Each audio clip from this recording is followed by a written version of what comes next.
안녕하세요. 호주 생생정보 Y입니다. MBN이란 단어는 모두 익숙하실 텐데요. 이 국가적 사업이 마지막 단계에 접어들었습니다. 호주 역사상 가장 많은 돈이 들어간 인터넷 네트워크 MBN 사업, 과연 성공한 정책일까요?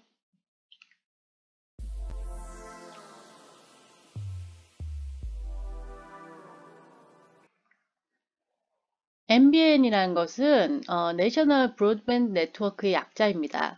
말 그대로 전국적 네트워크라는 건데요. 정부에서 사회 간접 자본 투자의 형태로 전국의 인터넷 연결을 잘해보자 라는 취지로 시작된 사업인데, 원래는 노후화된 구리선을 교체하는 것을 포함해서 새로운 케이블을 까는 작업이 목표였습니다. 10년이 지난 지금은 호주 역사상 가장 큰 규모의 사회 간접 자본 투자 사업이 되었고, 2007년 당선된 노동당이 6년의 집권을 끝내고 2013년 자유당의 집권을 넘겨줄 때까지 계속 총선 때마다 공방이 벌어지는 이슈이기도 합니다. MBN의 완성 시기도 애초에는 2021년에서 정권이 계속 바뀌면서 2019년으로 2016년으로 또다시 2020년으로 수정이 되었고, 비용도 초기 예산에서 점점 늘어나고 있습니다. 뿐만 아닙니다. 속도도 처음 약속한 속도에 훨씬 못 미치고 있죠.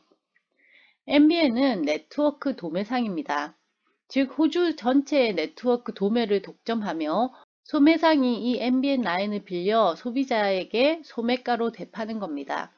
텔스트라나 옵터스나 TPG 같은 이름들이 이 소매상에 해당되고 MBN 라인을 빌려서 장사를 하게 되는 거죠. MBN이 연결되기 시작하면서 초기에는 서비스 상태가 좋지 않아 많은 불만이 제기되었고, 이에 따라 소비자에게 서비스를 약속한 소매상들과 실제 네트워크를 가지고 있지만 제대로 못 돌리고 있는 MBN 사이에 갈등도 고조되고 있습니다. MBN은 2007년 연방선거 당시에 노동당 공약에서 시작되었습니다. 늘어나는 인터넷 수요로 속도에 대한 불만이 커지자 노동당은 유권자들의 불만을 해소하기 위해 MBN 공약을 내놓습니다. 내용은 정부에서 테스트라를 팔아서 얻은 수익 4.7빌리언 달러를 포함해서 15빌리언을 전국 네트워크에 투자해서 더 빠른 인터넷을 더 싸게 제공하겠다는 것이었습니다. 실제로 2007년 노동당이 당선되자 선거 공약이었던 이 MBN을 현실화시키는데요. 이 프로젝트를 시작하기 위해서 2008년에 이제 민간으로부터 제안서를 받기 시작했으나 입찰에 참가한 대부분이 규격에 맞지 않거나 재정적 능력이 안 되어 아무도 채택되지 못합니다. 그렇게 야심차던 2008년이 지나고 2009년이 되자 케빈 러드 정부는 원래 있던 이 코퍼 케이블을 수리해서 쓰지 말고 아예 다시 새 라인을 깔자라는 안을 마련했고, 이 새 라인을 옵티컬 파이버를 사용해 초당 100메가의 속도까지 내서 제공하겠다, 이런 걸로 이제 정책을 업그레이드 시킵니다. 이렇게 예전 라인을 수리하지 않고 새 라인을 까는 걸로 계획이 바뀌자 네트워크 비용은 처음 예상했던 15빌리언의 거의 3배에 달하는 43빌리언으로 변경됩니다. 결국 MBN은 엄청난 예산으로 연방 정부에서 30빌리언 이상을 빌리기로 하면서 프로젝트를 시작합니다. 30빌리언을 빌렸지만 여전히 부족한 13빌리언은 개인 투자가나 이런 사설에서 빌리게 되는데요. 이 투자의 조건은 2021년 MBN이 완성되면 이익이 날 텐데, 그 이익이 나면 매년 7.1%에 달하는 배당과 함께 2034년까지 원금을 갚는다는 조건이었습니다. 여하튼 이렇게 우리의 대부분의 세금이 투입이 되었고, 2009년에 실제 회사가 설립되고 2010년 첫 MBN 연결이 있을 때까지 비용과 기술 문제 등 공방이 처음부터 많았습니다. 당시에는 여당이었던 노동당이 야당이었던 자유당의 비판을 많이 받았는데, 당시 그 자유당 총수였던 토니 에벗과 방송통신부 장관이었던 말콤 텀블이 이 MBN을 완전 철회해야 된다고 공방을 벌이기도 했습니다. 여하튼 2011년에 MBN 사업이 구체화되면서 에리슨이나 실카라는 회사들과 이 네트워크를 디자인하고 구축하는 주요 계약도 있었지만, 가장 큰 계약을 맺은 것은 텔스트라와였습니다. 원래 인터넷을 제공하던 대부분의 구리선이 텔스트라 소유였기 때문입니다. 2011년 MBN이 텔스트라와 한 계약에는 현재 있는 인터넷 라인을 9빌리언의 텔스트라에서 MBN으로 넘기고, 또 텔스트라는 더 이상 이 도매 네트워크 장사를 하지 않고 소매자로 완전 전환하는 계획이었습니다. 그래서 이 계약 중에는 또 뭐가 들어가냐면, 텔스트라 라인을 MBN으로 옮길 때 소비자들에게 텔스트라가 본인의 이 모바일 네트워크를 추천하지 못하도록 한 것도 있습니다.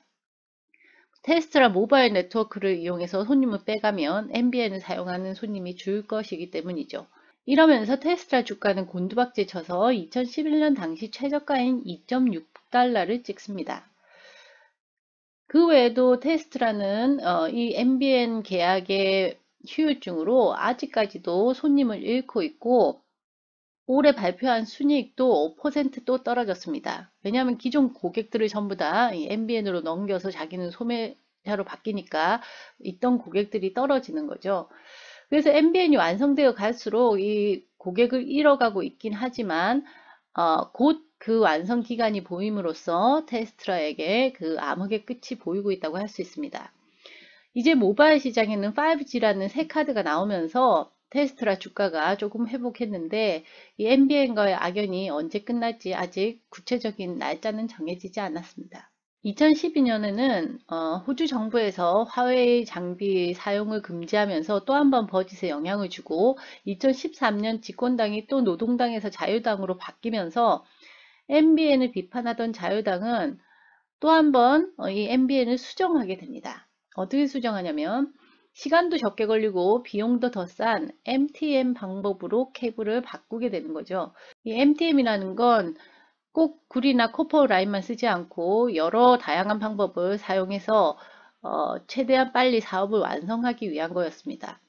하지만 단점이 속도가 그렇게 높게 나지 않는다는 건데요. 당시에 이렇게 사업 계획을 바꿀 때는 아직 우리 사회에는 그렇게 빠른 인터넷이 필요 없다라는 전제를 깔았었습니다.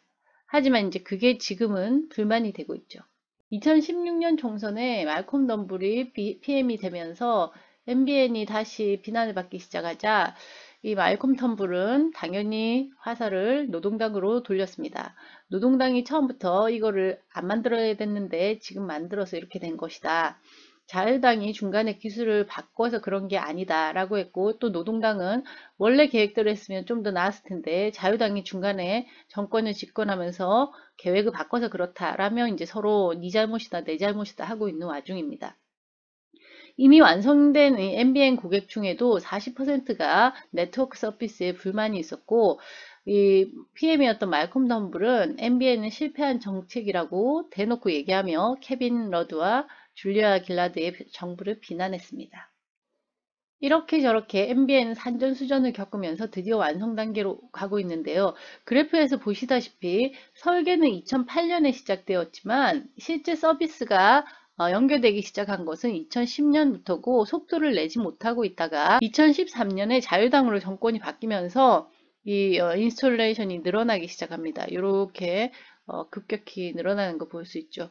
여기 액세스 테크놀로지가 나오는데 기존에 있던 한 가지 방법을 사용하지 않고 이 보라색, 녹색 뭐 이런 다른 여러 가지 멀티 기술을 사용해서 이 연결 가구를 늘리게 된 것입니다. 결론은 2008년에 설계는 되었지만 실제 완성은 거의 2020년에 될 것이라는 건데, 더 나은 인터넷을 더 싼 가격에 사용하겠다고 새 네트워크를 돈을 엄청 들여서 깔았는데 돈만 엄청 더 들어가고 인터넷 서비스는 나오지 않게 된 것입니다. 그런데 또 하나 문제는 이렇게 서비스 스피드도 안 나오자 고객들에 대한 호응이 줄어들고 있고, MBN 투자자의 리턴이 제대로 될 것인가 하는 문제가 생겼습니다. 그러면 MBN으로서는 한 가지 방법밖에 없는데 도매가를 올릴 수밖에 없는 겁니다.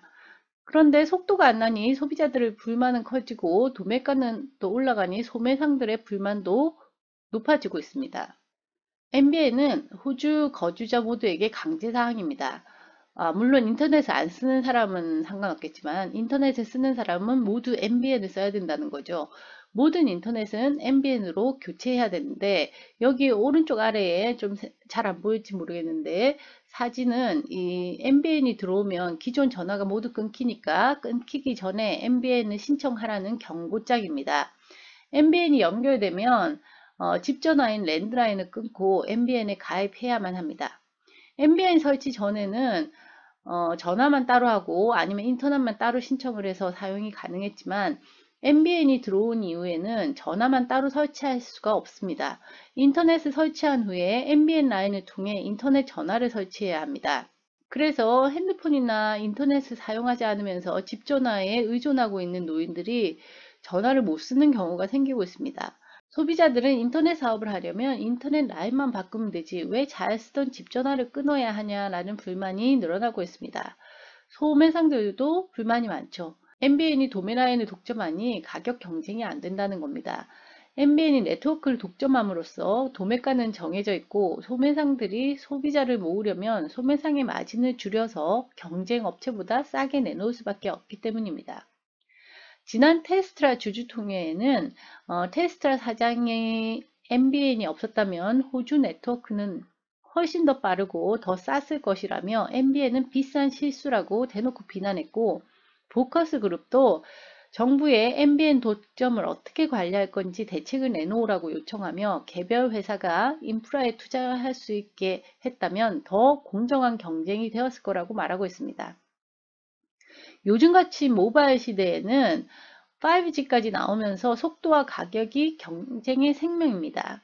NBN이 공약이 된 임시 목표는 2021년까지 FTTN, Fiber to the Node라는 시스템을 통해서 호주의 98%를 커버하고 그 외에는 위성통신으로 시골 오지를 커버해서 전국적인 네트워크를 건설하겠다라는 목표였지만 현실은 속도는 안 나면서 돈 먹는 한마가 되었습니다. NBN은 앞으로도 네트워크 관리와 유지 보수 비용 등으로 수익을 못 낼 거라는 말도 많습니다. 연방정부가 세금을 그렇게 써서 투자했는데 수익도 못 내고 배당도 못 받는 애물단지가 될 수 있다는 겁니다. 10년 전에도 네트워크 사업에 대한 다른 견해도 있었습니다. 당시에도 비판을 받았던 이유가 처음부터 땅에 라인을 깔지 말고 그 돈으로 위성을 날려라 라는 사람들도 많았는데 결국은 위성보다는 땅에 돈을 쏟아부어서 이 넓은 호주 땅을 커버하기 위한 막대한 자금이 들어간 것입니다. 우리는 소비자지만 NBN을 꼭 사용해야 하는 위치입니다. 더 빠르고 더 싼 인터넷을 원했던 호주 국민들은 이제 더 비싼 돈을 내고 인터넷을 사용할 처지에 놓였고 모바일 시장이 아닌 한 NBN의 대체 상품은 없습니다. 오늘 영상은 여기까지입니다. 즐거운 하루 되시고요. 다음 영상으로 뵙겠습니다.